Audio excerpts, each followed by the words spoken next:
Hello friends, welcome back in Vidya Mandir. In last lecture we have seen angle of banking without friction.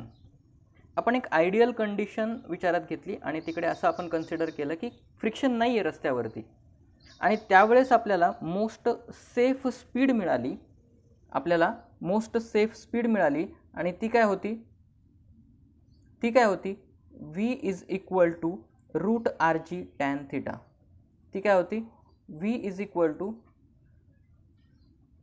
Route R G tan theta. ही आपल्याला most safe speed आपल्याला तिकडे मिळाली. या स्पीडनी जर आपण गाडी चालवली आणि त्यावेळेस आपण तिकडे विचार केला की आपल्याला तिकडे फ्रिक्शन नाही आहे, रस्त्यावरती फ्रिक्शन नाही आहे असं आपण कन्सिडर केलं. So this was the most safest speed. ठीक आहे.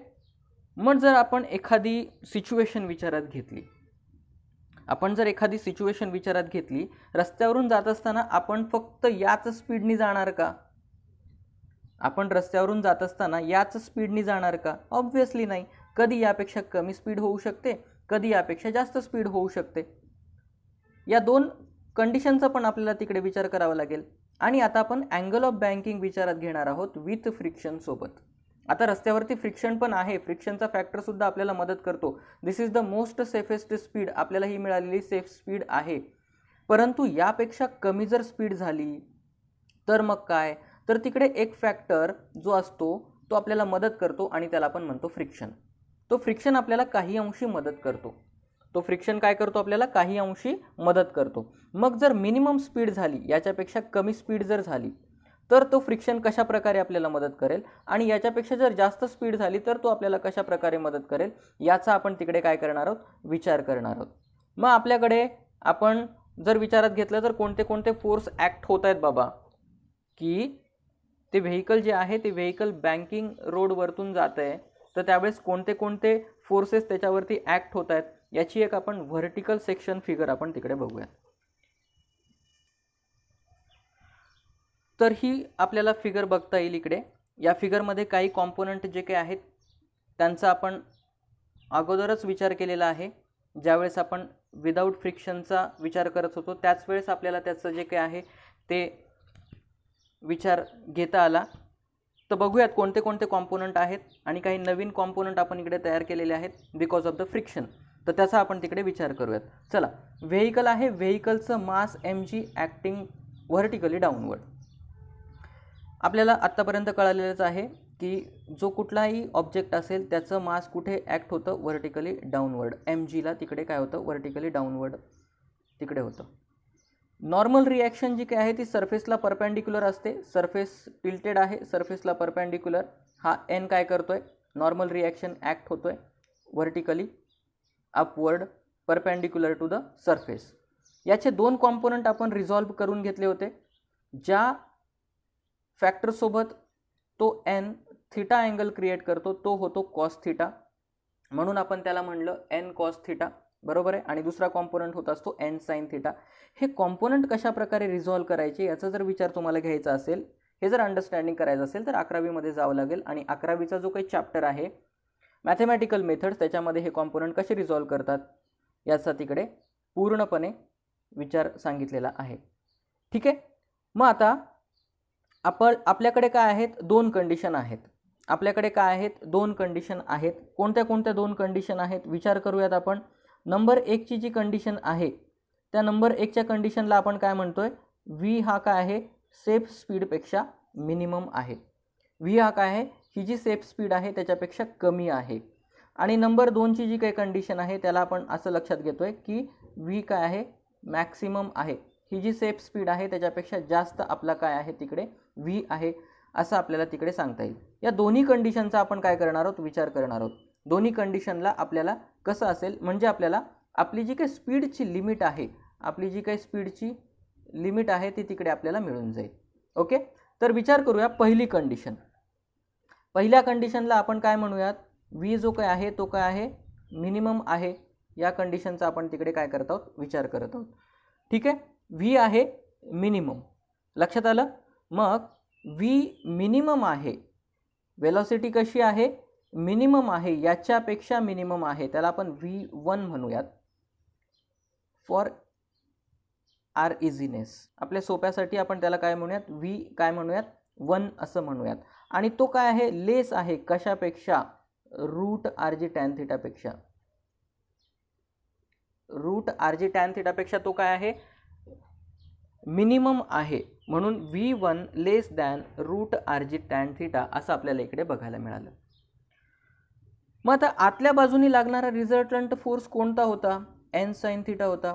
बरोबर आहे. आतल्या बाजूनी लागणारा रिझल्टंट फोर्स कोणता होता, एन साइन थिटा होता. बरोबर आहे. मग हा एन साइन थिटा काय होतोय, एन साइन थिटा ग्रेटर होतोय. बरोबर आहे. वेलॉसिटी काय केली आपण, मिनिमम केलेली आहे. म्हणून बाहेरच्या सेंट्रीफ्युगल फोर्स जो आहे, बाहेर खेचणारा जो फोर्स आहे आणि आत खेचणारा जो फोर्स आहे, हा ज्यावेळेस बॅलन्स असेल त्यावेळेस आपलं व्हेकल स्टेबल राहतं. पण जर सपोज आपला जर आतमधला फोर्स जास्त झाला तर आपलं व्हेकल काय होईल, आतमधल्या साईडनी घसरायला लागेल, स्किप व्हायला लागेल. त्यामुळे फ्रिक्शन मग कुठे ॲक्ट होईल, आपलं फ्रिक्शन वरच्या दिशेने ॲक्ट होईल. व्हेकल आतल्या दिशेने जाईल म्हणून फ्रिक्शन वरच्या दिशेने ॲक्ट होईल. बरोबर आहे. So that's why here friction is acting towards upward direction. Okay, along the surface, along the surface. ठीक आहे, अलॉंग द सरफेस, सरफेस सोबत ते फ्रिक्शन ॲक्ट होतंय along the surface towards upward direction. बाहेरच्या बाजूने फ्रिक्शन लागेल. लक्षात आलं. व्हेकल आतमध्ये घसरेल, फ्रिक्शन बाहेरच्या बाजूला लागेल. मग याचे दोन कॉम्पोनंट आपण रिझॉल्व करून घेतले. हा जो काही फ्रिक्शन आहे, सरफेस जो काही आहे, तो हॉरिझॉन्टल फॅक्टर सोबत काय करतोय, थिटा अँगल क्रिएट करतोय. म्हणून हा जो काही फॅक्टर बनला तो कॉस थिटा बनला, एफ एस कॉस थिटा, आणि दुसरा अँगल बनला एफ एस साइन थिटा. लक्षात आलं.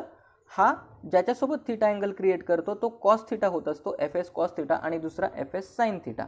तर हे दोन कॉम्पोनंट आपण रिझॉल्व करून घेतले या फ्रिक्शनचे. ठीक आहे. मग आता या एनचा, नॉर्मल रिॲक्शनचा आणि एफ एस फ्रिक्शन जे आहे, स्टॅटिक फ्रिक्शन, त्याचा आपण विचार नाही करणार आहोत. त्याच्याऐवजी आपण हे जे काही कॉम्पोनंट रिझॉल्व करून घेतले त्याचा आपण विचार करूयात. ठीक आहे. मग V1 काय झालेलं आहे, याच्यापेक्षा मिनिमम झालेलं आहे. मग सेंट्रीपिटल फोर्स आपल्याला माहिती आहे काय आहे, काय तयार होतो, V1च्या according mv1 divided by r. हा काय होऊन जातो, हा लेस होऊन जातो या एन साइन थिटापेक्षा.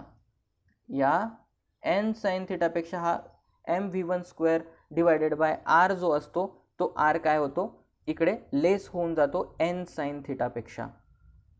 किंवा आपण त्याला असं पण म्हणू शकतो की N sine theta is greater than बाहेर लागणारा सेंट्रीफ्युगल फोर्स. राईट, असं म्हणू शकतो आपण. हा एन साइन थिटा जो काही आहे तो ग्रेटर होऊन जातो बाहेर लागणाऱ्या सेंट्रीफ्युगल फोर्सपेक्षा, असं आपण म्हणू शकतो. बरोबर आहे. तर mv1 divided by r is less than N sine theta असं आपल्याला तिकडे मिळतंय. तर या गोष्टी आत्तापर्यंत समजल्या आपल्याला. आता आपण काय करूयात, कोणते कोणते फोर्स कशा कशाला बॅलन्स करतायत त्याचा थोडक्यात इकडे काय करूयात, आपण विचार करूयात. mg जे आहे, mg weight of that vehicle acting vertically downward. या mg ला बॅलन्स करणारे व्हर्टिकली अपवर्ड एकदम सरळ लागणारे फोर्स कोणते कोणते आहेत my dear friends, N cos theta आणि एफ एस साइन थिटा हे दोन फोर्स आहेत. बरोबर आहे. या दोन्हीचं ॲडिशन होईल आणि ते ह्याला काय करतील, बॅलन्स करतील. मग चला इकडे बघूयात काय होतंय. mg is equal to F S sine theta plus N cos theta. Okay, याला आपण इक्वेशन काय म्हणूयात, 1. याला आपण इक्वेशन काय म्हणूयात, 1 म्हणूयात. ह्या mg ला बॅलन्स करण्यासाठी हे दोन फोर्स जे आहेत ते कार्य करतायत, ते वर्क करतायत तिकडे, हे आपल्याला समजलं. ओके. मग आता बघा इकडे काय आहे, सेंट्रीपिटल फोर्स. काय असतो centripetal force, we know the definition of centripetal force, mv1 by r. हे सेंट्रीपिटल फोर्सची व्याख्या आहे की नाही. बरोबर आहे. मग हे सेंट्रीपिटल फोर्स जे आहे, हे सेंट्रीपिटल फोर्स जे आहे ह्याला रिझल्टंट फोर्स क्रिएट करण्यासाठी आतमधला लागणारा फोर्स, बरोबर आहे, आतमधला लागणारा फोर्स मायनस बाहेर लागणारा फोर्स. बरोबर आहे ना. सेंट्रीपिटल फोर्स कुठल्या दिशेने ॲक्ट होत असतो, मधल्या दिशेने.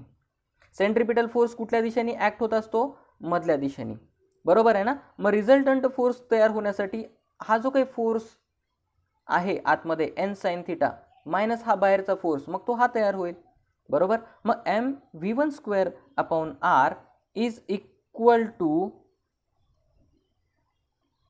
N sine theta minus fs cos theta. fs cos theta याला आपण इक्वेशन 2 म्हणूयात, बरोबर ना.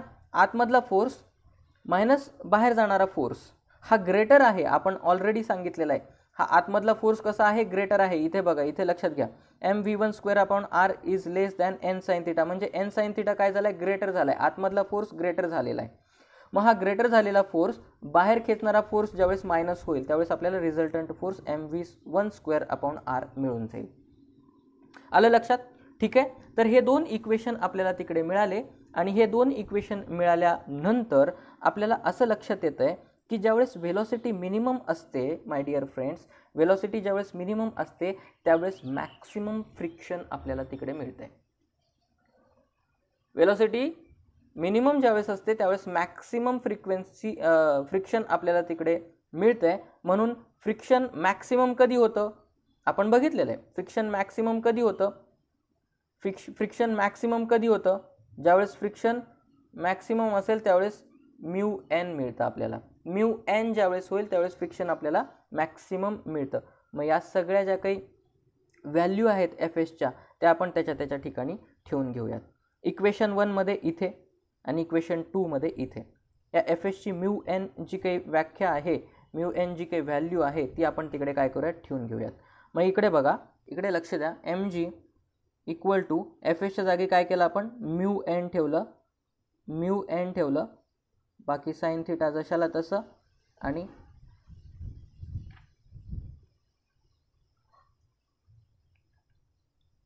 एन कॉस थिटा जशाला तसं. आता हे इक्वेशन 1 तयार झालं आणि इकडे आपल्याला मिळून जाईल m v1 by R is equal to N sine theta जशाला तसं आणि एफ एसच्या जागी आपण ठेवतोय म्यू एन कॉस थिटा. हे आपल्याला मिळालं इक्वेशन 2. इथपर्यंत आलं लक्षात, इथपर्यंत गोष्टी आपल्या लक्षात आलेल्या आहेत असं आपण तिकडे कन्सिडर करूयात. ठीक आहे, इथपर्यंत गोष्टी आपल्याला काय झालेल्या आहेत, लक्षात आलेल्या आहेत आणि त्याचा आपण तिकडे विचार केलेला आहे. मग आता काय करणार आहोत आपण, काय करणार आहोत, आपण हे जे काही इक्वेशन आहे ते इक्वेशन 2 ला इक्वेशन 1 नी डिवाइड करून आपण इक्वेशन सॉल्व करून घेणार आहोत. सुरुवातीला आपण काय करूयात, थोडंसं सिम्प्लिफिकेशन करण्याचा प्रयत्न करूयात आपण. ठीक आहे, हे जे काही दोन्ही पार्ट आहेत, mu N sine theta plus N cos theta आणि एन साइन थिटा आपण म्यू एन कॉस थिटा, याला आपण काय करूयात, सगळ्याला आपण कॉस थिटाने डिवाइड करून घेऊयात. बघूया काय मिळतंय. या सगळ्यांना आपण काय करूयात, कॉस थिटाने डिवाइड आपण तिकडे करून घेऊयात. चला तर मग आपण काय करतोय, इक्वेशनला काय करतोय, कॉस थिटाने आपण डिवाइड करायचा प्रयत्न करतोय. प्रत्येक एक टर्म जी आहे त्याला आपण कॉस थिटाने डिवाइड केलेला आहे. ठीक आहे, प्रत्येक एक टर्म जी आहे ती आपण त्याला काय केलेलं आहे, कॉस थिटाने डिवाइड केलेलं आहे. Mu N sine theta by cos theta plus N cos theta by cos theta, mv1 upon r is equal to N sine theta by cos theta minus mu N cos theta by cos theta. Cos theta gets cancelled, इकडे पण तसंच होईल आणि sine theta upon cos theta होत असतं tan theta, sine theta upon cos theta होत असतं tan theta. मग बघूयात इक्वेशन काय मिळते आपल्याला, M G is equal to mu N tan theta plus N, इकडे मिळालं आणि इकडे आपल्याला मिळालं mv2 by R is equal to N sine by cos, काय झालं, tan theta minus mu N. हे आपल्याला मिळालेलं आहे. तर आपण याला इक्वेशन 1 असं कन्सिडर केलं होतं आणि याला इक्वेशन आपण 2 कन्सिडर केलेलं होतं. इक्वेशन आपण तिकडे डिवाइड करून घेऊयात. तर बघा काय मिळते आपल्याला, mv1 by R divided by M G असं मिळालेलं आहे, बरोबर. आणि इकडे आपण काय केलेलं आहे, इकडे आपण एन कॉमन काढून घेतलेला आहे. एन बाहेर काढून घेतला, इथे मध्ये काय राहिलं, टॅन थिटा मायनस म्यू राहिलं. आणि इकडे n आपण कॉमन काढून घेतलेला आहे. इथे आतमध्ये काय राहिलं, म्यू टॅन थिटा प्लस 1 राहिलं. ठीक आहे, तर एवढं आपल्याला मिळालं. आता काय काय कॅन्सल आउट होतं बघूयात. हा m आणि हा m कॅन्सल आउट होतो, हा n कॅन्सल आउट होतो. मग आता हा जो काही g आहे तो r च्या बाजूला जाईल, हा g काय होईल, r च्या बाजूला जाईल. आणि आपल्याला तिकडे असं लक्षात येतं आहे की v square divided by R G तिकडे होईल. आणि इकडे आपल्याला इक्वेशन काय मिळेल, टॅन थिटा मायनस म्यू आणि खाली म्यू टॅन थिटा प्लस 1. हा आर जी इकडे घेऊन जाऊया आपण. आर जी तिकडे जर घेऊन गेला तर आपल्याला काय मिळेल, therefore V square is equal to R G वरच्या साईडला टॅन थिटा मायनस म्यू आणि खालच्या साईडला mu tan theta plus 1.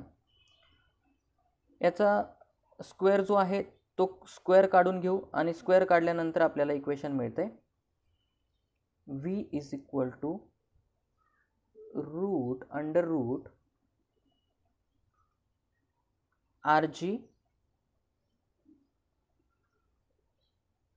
Tan theta minus mu divided by 1 plus, हा 1 इकडे घेतला आहे फक्त, जस्ट काही नाही केलेलं आहे, 1 प्लस म्यू टॅन थिटा. हे आपल्याला इक्वेशन मिळेल. हे कधी असेल तर व्ही ज्यावेळेस मिनिमम असतं त्यावेळेस असेल. व्ही ज्यावेळेस आपलं सेफ स्पीड जे आहे त्या सेफ स्पीडपेक्षा कमी असेल त्यावेळेस आपल्याला हे इक्वेशन मिळतं आहे.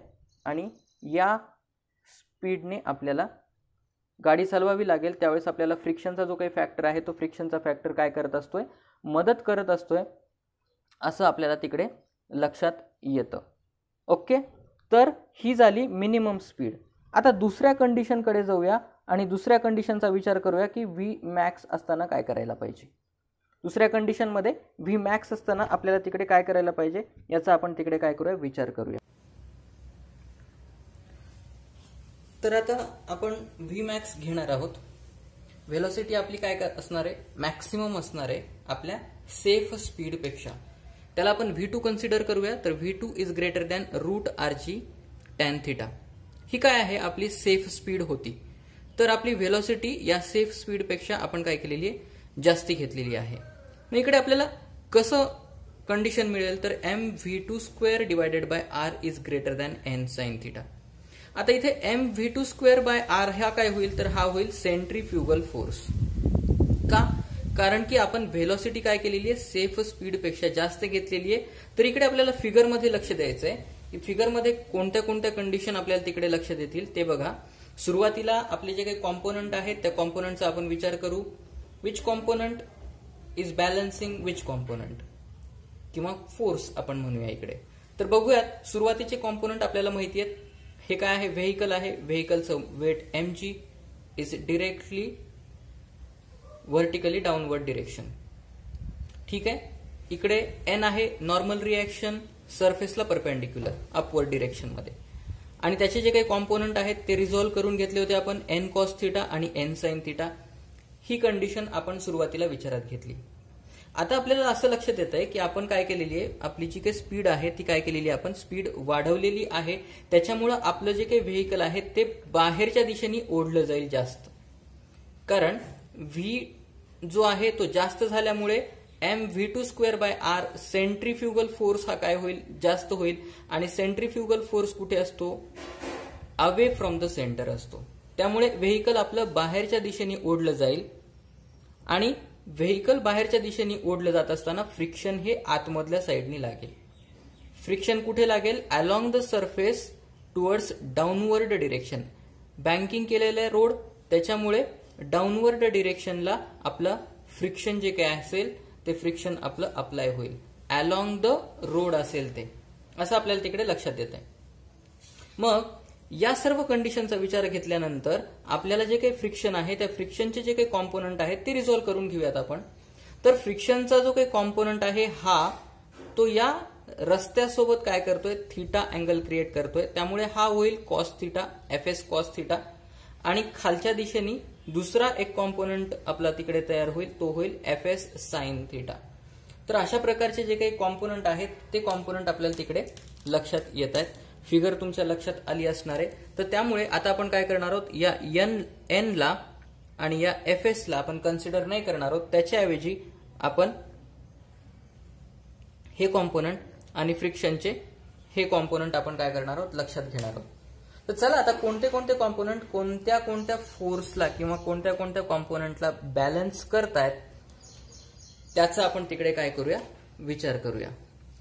तर इकडे आपल्याला लक्षात येत आहे की खालच्या दिशेने व्हर्टिकली डाऊनवर्ड दिशेने लागणारे दोन फोर्स आहेत. एक आहे weight mg of that vehicle and s sine theta फ्रिक्शनचा एक कॉम्पोनंट. ह्या दोघांचं ऍडिशन होऊन तो बॅलन्स करेल एन कॉस थिटाला. तो कशाला बॅलन्स करेल, तो एन कॉस थिटाला बॅलन्स करेल. मग आपल्याला तिकडे लक्षात येत आहे, काय लक्षात येत आहे, तर N cos theta equal to F S sine theta plus mg असं आपल्याला लक्षात येत आहे. And all you are with me. ठीक आहे. मग आता mg ला आपण एका साईडला ठेवूया आणि आपण fs ला दुसऱ्या बाजूला घेऊन जाऊया. आपण fs ला काय करूया, दुसऱ्या बाजूला घेऊन जाऊया. मग आपल्याला तिकडे काय लक्षात येतं ते बघूया आता. तर mg आपण एका साईडला ठेवलेला आहे आणि mg ला एका साईडला ठेवल्यानंतर mg is equal to N cos theta minus F S sine theta असं इक्वेशन आपल्याला तिकडे मिळतंय. दुसरं आहे M V two square upon R. हा जो आहे तो कुठल्या बाजूचा आहे, तो बाहेरच्या बाजूचा आहे. तर त्याला बॅलन्स करण्यासाठी आपल्याकडे इकडे आतमधल्या बाजूने कोणते कोणते फोर्स लागतात, इकडे लक्ष द्या. एन साइन थिटा आणि एफ एस कॉस थिटा या दोघांचं ऍडिशन झाल्यानंतर आपल्याला बाहेरच्या दिशेने लागणारा जो काही सेंट्रीफ्युगल फोर्स आहे, जो इथे व्हेलॉसिटी मॅक्सिमम असल्यामुळे तयार होतोय आणि तो ग्रेटर असणार आहे इकडे, तर तो जो काही आहे तो आपल्याला तिकडे मिळतोय. तर मग आपल्याला इकडे असं लक्षात येईल की M V two square divided by R equal to काय होईल, N sine theta plus F S cos theta असं मिळेल इक्वेशन आपल्याला. बरोबर आहे. N sine theta plus F S किंवा फ्रिक्शन कॉस थिटा असं आपल्याला इक्वेशन मिळेल. मग आता जे आपण मागच्या कंडिशन मध्ये केलं तेच, याला आपण इक्वेशन 1 म्हणू, याला आपण इक्वेशन 2 म्हणूयात आणि काय करायचं, इक्वेशन 2 मधून इक्वेशन 1 डिवाइड करायचं. पण तत्पूर्वी आपण काय करूया, सर्व काही फॅक्टर्स जे आहेत त्यांना आपण कॉस थिटाने काय करूयात, डिवाइड करून घेऊयात. मग आपल्याला काय मिळतं बघूयात आपण इकडे. एकंदरीत आपल्याला इकडे मिळत आहे इक्वेशन 1 मध्ये mg is equal to N cos theta divided by cos theta minus F S sine theta divided by cos theta. मग cos theta gets cancelled and sine upon cos असतं टॅन. मग आपल्याला काय मिळालं इकडे, mg is equal to n minus F s tan theta मिळालं. याला आपण इक्वेशन 1 म्हणू.